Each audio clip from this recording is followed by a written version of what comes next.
नमस्कार श्रोते हो, दीपक रेगे कथाकथन चॅनलवर तुम्हा सगळ्यांचं मनापासून स्वागत. श्रोते हो, आज तुम्ही ऐकणार आहात अंजली गोखले यांच्या मायेची वीण या कथासंग्रहातली कथा. पण तत्पूर्वी तुम्ही जर आत्ता चॅनलवर पहिल्यांदा आला असाल किंवा तुमच्याकडनं अजूनपर्यंत चॅनल सबस्क्राईब झालं नसेल तर विनंती करतो, कृपया दीपक रेगे कथाकथन चॅनल सबस्क्राईब करा. ऐकूयात अंजली गोखले लिखित एक क्षण अस्तित्वाचा. रोहनची शाळेतून यायची वेळ झाली होती. मी माझं राहिलेलं काम संपवत होते, पण सगळं लक्ष स्कूल बसच्या आवाजाकडे होतं. शाळेतून आल्या आल्या स्वारीला लगेच जेवायला तयार पाहिजे. थोडासा जरी वेळ झाला तर मग रुसणं फुरंगटणं काही विचारायला नको. या मुलांची सकाळची शाळा म्हणजे दिव्यच. सकाळी उठवा, आंघोळ घाला, डबा भरा, तोही आवडता, आणि युनिफॉर्म घालून बसमध्ये चढेपर्यंत माझा जीव टांगणेला. माझी अशी घालमेल गडबड बघून रोहनची आजी म्हणजे माझ्या सासूबाई नेहमी म्हणतात, आमची मुलं कधी शाळेला जायची कधी यायची आम्हाला माहीतही नसायचं. आम्ही आपलं रांधा वाढा यातच. अलीकडच्या तुम्ही आया पण जरा जास्तच करता हां. आता हे खरं असलं तरी पर्यायी नाही ना. आजकाल मुलांकडे चांगलं लक्ष द्यावंच लागतं. एवढ्यात दाराशी स्कूलबस थांबल्याचा आवाज ऐकला. गेटपासून रोहनची हाक असते, आई माझं दप्तर घे, वॉटर बॅग घे. आत येऊन बूट सॉक्स गडबडीत काढून टाकायचे. टाकायचे, नीट ठेवायचे नाहीत. मग हातपाय धुवून कपडे बदलून जेवायला आधी हजर.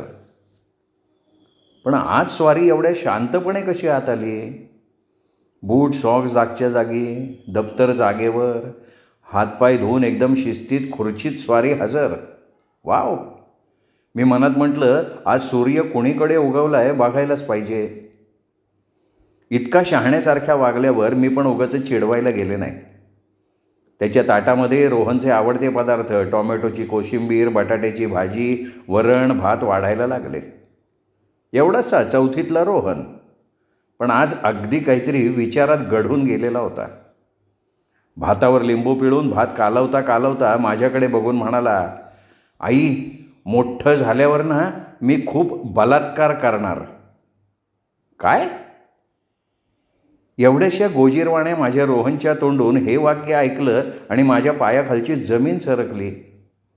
डोक्यावर एकदम वीज कोसळल्यासारखं झालं. क्षणार्धात माझ्या डोळ्यापुढे काजवे चमकले. माझा एवढासा मुलगा काय बोलतोय? माझी ही अवस्था बघून भात संपवता संपवता रोहन म्हणाला, अगं आई, मी एकट्याने नाही, आमच्या सगळ्या वर्गाने ठरवलंय, मोठं झालं ना की खूप बलात्कार करायचे.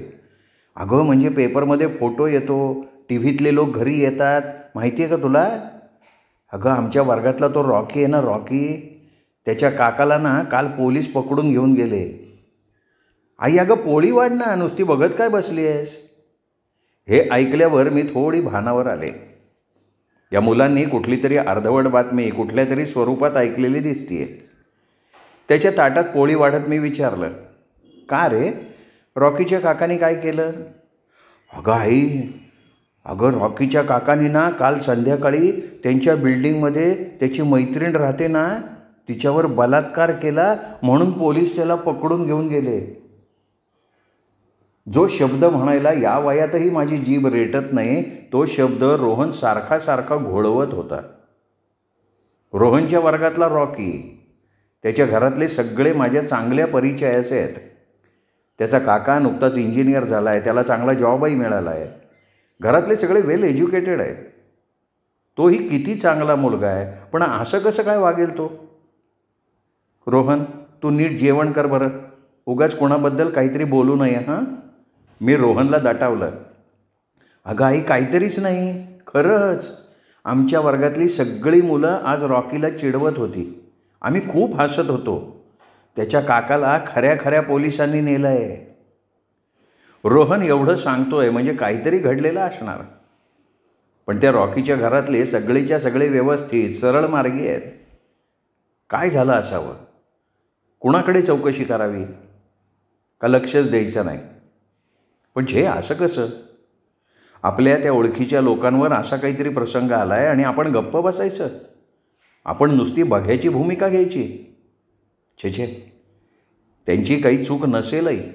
आपल्या परीनं होईल ती मदत करायला हवी. निदान जाऊन भेटून तरी यायला पाहिजे. रोहन, आज 4 वाजता आपण रॉकीच्या घरी जाऊन येऊ. हां, खरंच? हां, मग मी उद्या मित्रांना सांगेन त्याची गंमत. माझ्या मनात आलं, अरे बाबा रोहन, गंमत कसली रे त्यात? पण रोहन एवढ्या मुलांना या प्रसंगाचं काय गांभीर्य असणार? रॉकीच्या घरी काय अवस्था झाली असेल कोण जाणे. त्याचा हा काका, म्हणजे खरं तर आता लग्नाचा मुलगा, त्याच्यासाठी मुली बघायला सुरुवात केली आहे आणि हे काय अघटित घडलं आहे?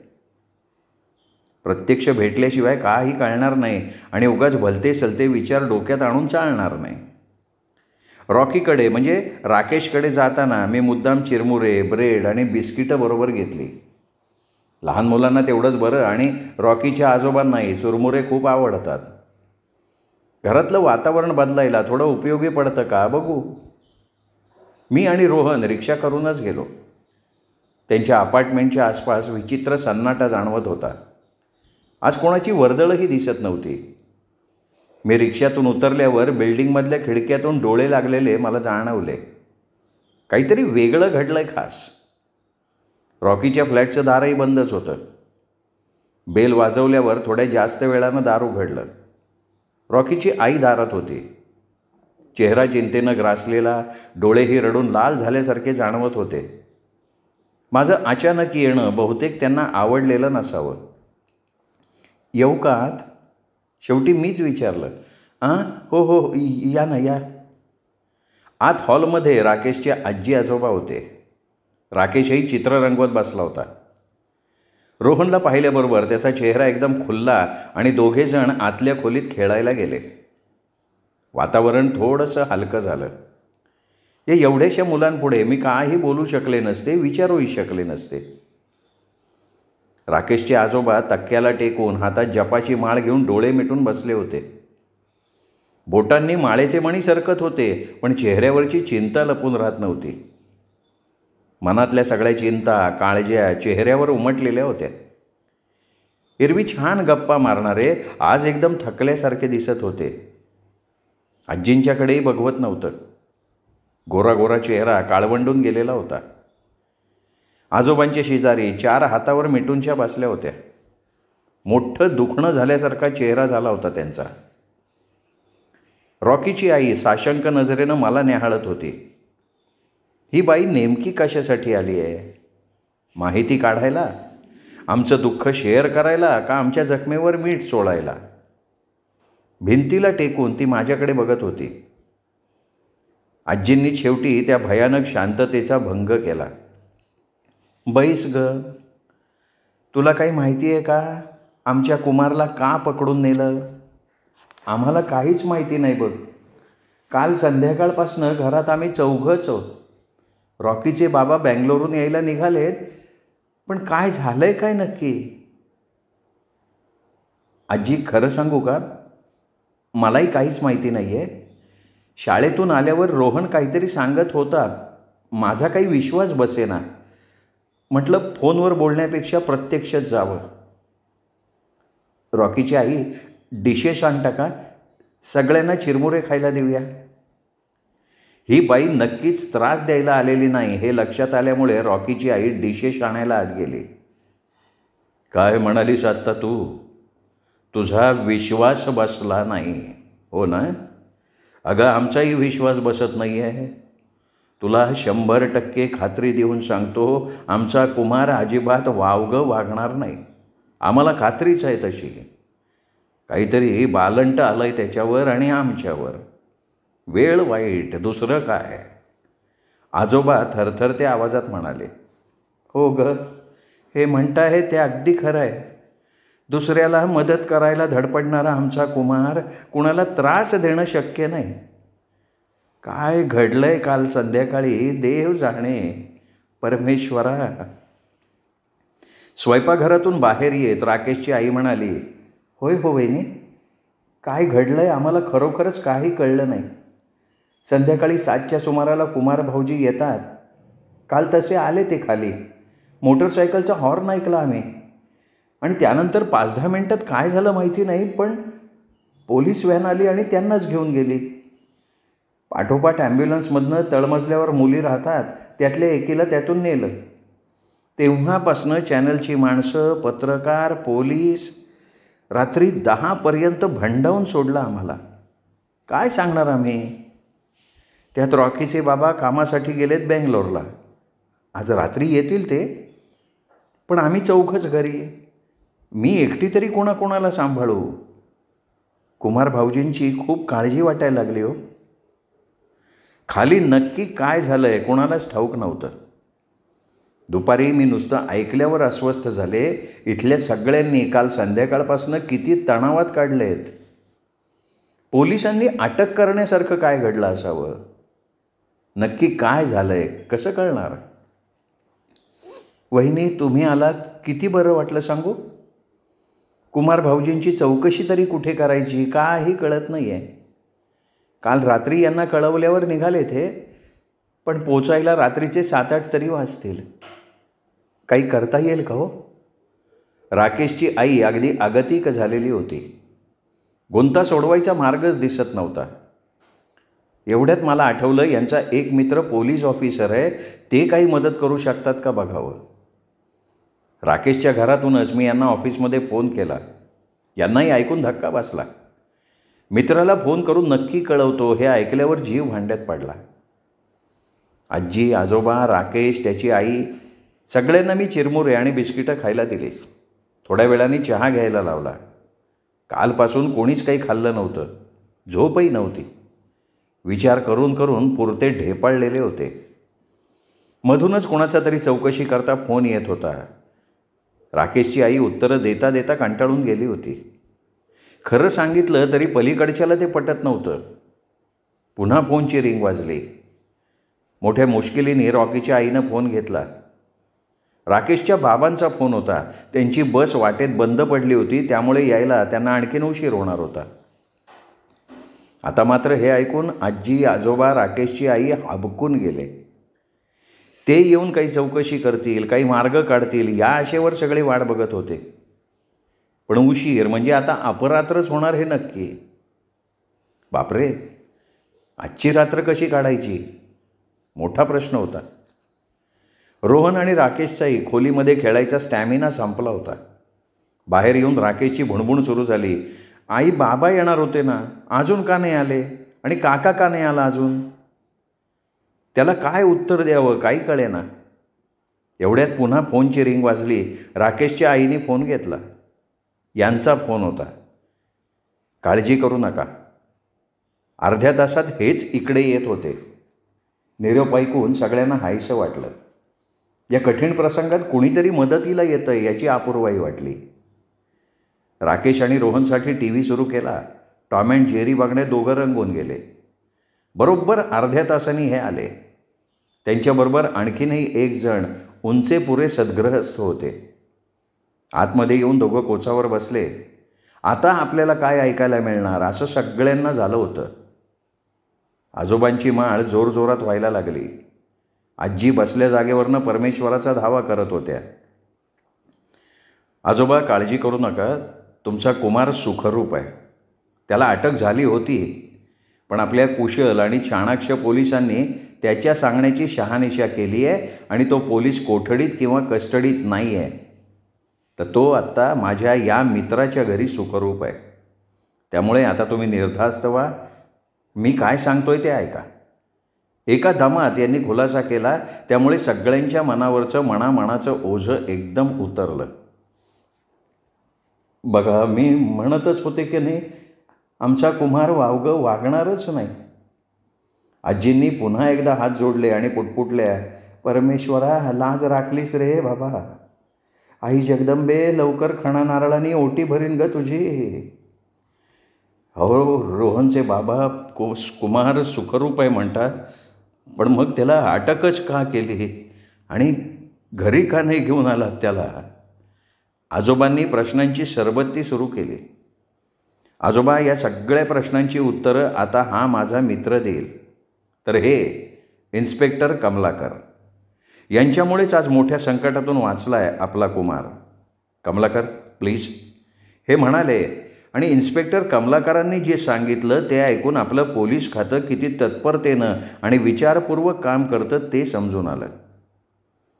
राकेशच्या घरच्या लोकांसारखे सुसंस्कारित लोक अजून आहेत आणि चांगल्या वर्तणुकीचा, चांगल्या विचारांचा, सत्याचा जय होतो हेही सिद्ध झालं.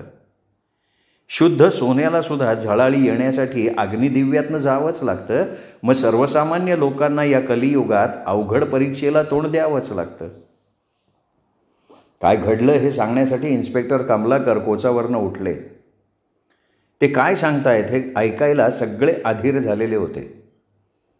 इन्स्पेक्टर कमलाकरांनी पटकन वाकून कुमारच्या आईबाबांना नमस्कार केला.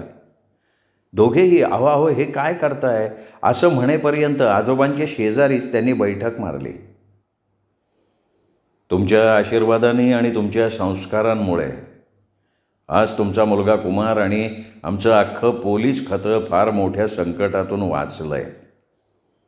कालपासून तुम्ही लोकांनी खूप सहन केलं, खूप चिंताजनक परिस्थितीतून जावं लागलं आहे तुम्हाला, पण याचा शेवट चांगला होतो आहे.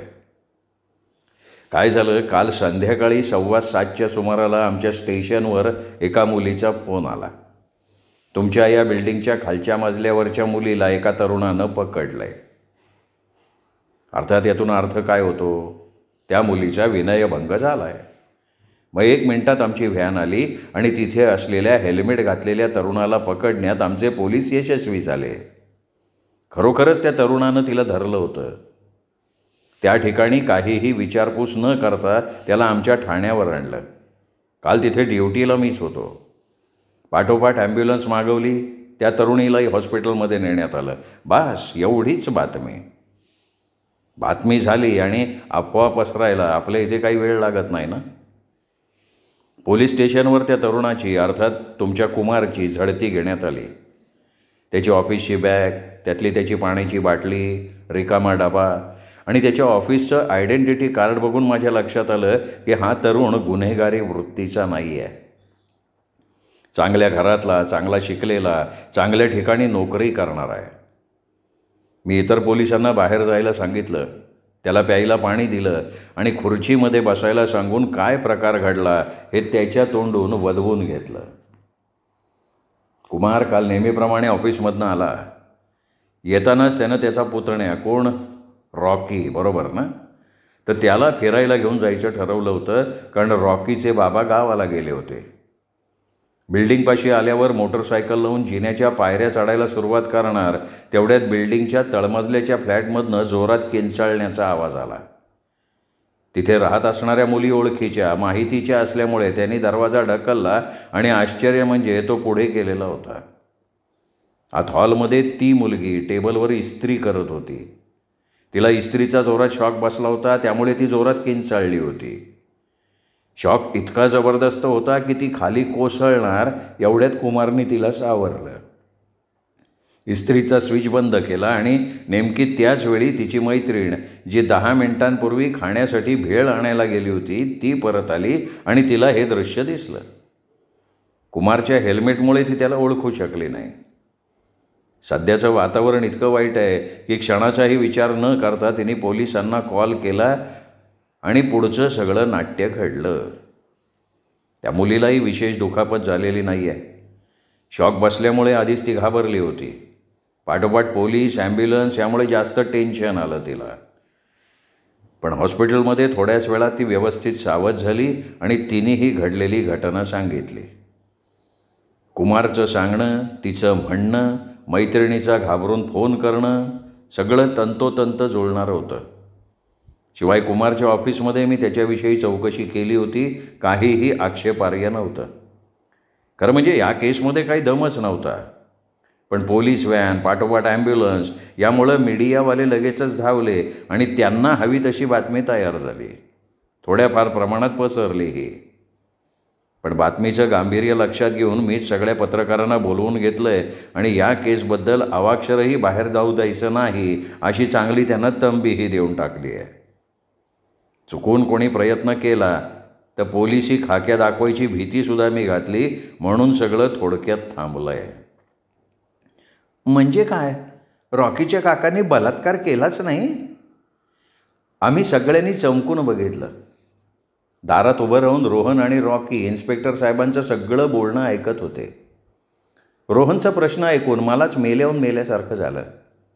बघा, मगाशी म्हटलं ना मी बातमी, तीही याची, इन्स्पेक्टर म्हणाले. आता या मुलांना काय त्या शब्दाचा अर्थ माहिती आहे का परिणाम माहिती आहे? हे शब्दसुद्धा ना बुळबुळीत करून टाकलेत या मीडियावाल्यांनी. काय करायचं कळत नाही. या पोरांनो, इकडे या इकडे या. हे बघा, तुमच्या काकांनी काहीही चुकीचं काम केलेलं नाही आहे. थोड्याच वेळात आम्ही त्यांना घरी घेऊन येणार आहोत, म्हणजे तुझ्या काकाला आणि बाबांनासुद्धा. हो, याच्या बाबांनासुद्धा. याच्या बाबांना पण आम्ही आमच्या साध्या गाडीतून, पोलीस गाडीतून नाही बरं का, साध्या गाडीतून आणलं आहे. ते सुद्धा आत्ता माझ्या घरी आहेत. मगाशी फोन केला होता ना त्यांनी, तो आमच्याच घरातून, माझ्याच सांगण्यावरनं. अहो, पण त्या 2 मुली कुठे आहेत? आजींनी काळजीच्या सुरात विचारलं. हां, त्यांनाही आम्ही त्यांच्या पाहुण्यांकडे गावातच पाठवलं आहे. उद्या त्यांचे आईवडील येतील आणि सगळ्यांची प्रेस कॉन्फरन्स इथे तुमच्या घरी उद्या बोलवणार आहोत आम्ही, आणि सगळ्या TV चॅनलवरनं दाखवणार आहोत. जगामध्ये अशाही घटना घडतात. एखादा चांगुलपणानं मदत करायला जातो, पण त्याच्यावर काय वेळ येऊ शकते. जो तो आपापल्या ठिकाणी बरोबरच होता. आम्ही योग्य तऱ्हेनं कुमारची विचारपूस केली नसती तर मात्र फार बिकट प्रसंग ओढवला असता. आणि बरं का रॉकी आणि वॉकी, मी आता एकदा तुमच्या शाळेतसुद्धा येणार आहे. अहो काका, मी राकेश आणि हा रोहन. तुम्ही आमच्या शाळेत काय येणार आहात? कुणाला पकडून येणार आहात? अरे राकेश आणि रोहन, मी काही कुणाला पकडायला येणार नाही आहे. अफवांवर विश्वास ठेवू नका. आपल्याला ज्यातलं कळत नाही त्यात बोलू नये, कोणाची खोडी काढू नये. कोणी त्रास दिला तर आपलं संरक्षण आपण कसं करायचं हे सांगायला मी येणार आहे, कळलं? अच्छा. हे बघ, आता थोड्या वेळात बाबा आणि काका येतील. आजोबा, मी उद्या सकाळी येतो बरं का बच्चे कंपनी. काकाबरोबर तुम्हीसुद्धा दिसणार आहात उद्या TV वर. काकानं प्रसंगावधान राखून इस्त्रीचा स्विच कसा बंद केला आणि त्या मुलीचे प्राण कसे वाचवले हे ऐका बरं का त्याच्याकडनं उद्या. दुसऱ्या दिवशी सकाळी पत्रकार, फोटोग्राफर, चॅनलवाले, पोलीस सगळ्यांची गर्दी झाली. इन्स्पेक्टर कमलाकर यांनीच खरी बातमी सगळ्यांना सांगितली. काय घडलं आहे ते कळायच्या आधीच अंदाजानं बातमी ठोकणाऱ्यांवर त्यांनी ताशेरे ओढले. एखादं वृत्त भडक स्वरूपात सांगितल्यामुळे लहान मुलंही नको ते शब्द कसे सर्रास वापरतात तेही त्यांनी वर्णन केलं. आत्ता त्याचं हसू आलं तरी परिणाम किती गंभीर होऊ शकतो तेही पटवून दिलं. कुमार आणि त्या मुलीकडनं प्रत्यक्ष घटना काय घडली तेही सांगायला लावलं. कुमारनं त्या मुलीचे प्राण वाचवल्याबद्दल त्याच्या धाडसाचं कौतुक केलं आणि अफवांवर विश्वास ठेवू नका, खबरदारीनं वागा हे लोकांना पुन्हा पुन्हा सांगितलं. हळूहळू घरातली गर्दी कमी होत होती. कुमार आपल्या आईवडिलांजवळ बसून होता. पोलिसांनी, पत्रकारांनी, चॅनलवाल्यांनी त्याचं खूप कौतुक केलं होतं, पण तो स्वतः मात्र मनातनं अस्वस्थ होता. या छोट्याशा घटनेनं त्याला हादरवून सोडलं होतं. नुकत्याच जॉईन केलेल्या जॉबचं काय होईल हा प्रश्न त्याला भेडसावत होता. आत्ता कुठे करिअरला सुरुवात होत होती. या कंपनीनं पोलीस केस झालेला कॅन्डिडेट म्हणून विचार केला तर पुन्हा इंटरव्ह्यू, ते खोटं हसणं, सर्टिफिकेट दाखवून इम्प्रेशन मारण्याचा प्रयत्न करणं. छे छे छे छे. कुमारनं मान झटकली. एवढ्यात त्याच्या मोबाईलवर मेसेज आला आणि तो वाचून कुमारची कळी एकदम खुलली. त्याच्या मदत करण्याच्या त्या धडपडीची, चटकन इस्त्रीचा स्विच ऑफ करण्याच्या क्विक डिसिजन घेण्याच्या वृत्तीची कंपनीनं दखल घेतली होती आणि त्याला प्रमोशन देऊ केलं होतं. हा मेसेज आईबाबांना, दादा वहिनीला दाखवायला कुमार उठणार एवढ्यात त्या मुलीचे वडील हात जोडून आईबाबांकडे आले. त्यांनी नमस्कार केला आणि म्हटले, माझ्या मुलीमुळे कारण नसताना आपल्या सगळ्यांना खूप त्रास सहन करावा लागला, त्याबद्दल मी मनापासनं आपली माफी मागतो. आता मी तिला एकटीला इथे न ठेवण्याचा निर्णय घेतला आहे. तिचा जीव वाचवणाऱ्या आणि जीव घेण्या शॉकमध्ये आधार देणाऱ्या आपल्या कुमारांच्या हातात तिचा हात देण्याचा आमचा मानस आहे. आपल्याला विचार पसंत पडतो का बघा.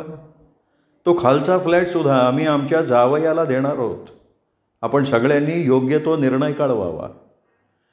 आता मात्र कुमारला शॉक मागून शॉक बसल्यासारखं झालं. त्या मुलीला बसलेल्या शॉकचा स्विच बंद करून त्याला आयुष्यातले सगळेच खुलज्या सिमसिमसारखे ओपन झालेलं होतं. त्या हॉलमधला नूर एकदम पालटून गेला. कालचं काळजीचं वातावरण कुठल्या कुठे पळून गेलं.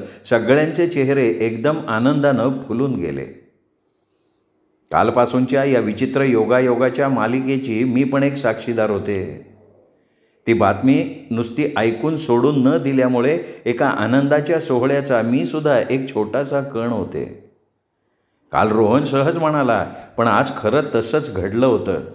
सगळ्यांना, अगदी सगळ्यांना सांगण्यासारखी गंमत झालेली होती. श्रोते हो, तुम्ही ऐकत होतात सौ अंजली गोखले लिखित कथा एक क्षण अस्तित्वाचा. ही कथा, या कथेचा व्हिडिओ लाईक करा. ही कथा आपल्या मित्रपरिवारात, नातेवाईकात, मुख्य म्हणजे कथाप्रेमींमध्ये शेअर करा. तुम्हाला कथा कशी वाटली हे कळण्यासाठी कमेंट करा. आणि हो, चॅनल सबस्क्राईब करायचं राहून गेलं असेल तर प्लीज आत्ता वरती जो माझा फोटो दिसतोय या फोटोला क्लिक करा आणि चॅनल सबस्क्राईब करा. एवढीच विनंती करतो आणि थांबतो. भेटत राहूयात दीपक रेगे कथाकथन चॅनलवर, कारण दीपक रेगे कथाकथन चॅनल म्हणजे कथा आनंदाचा अत्युच्च ठेवा.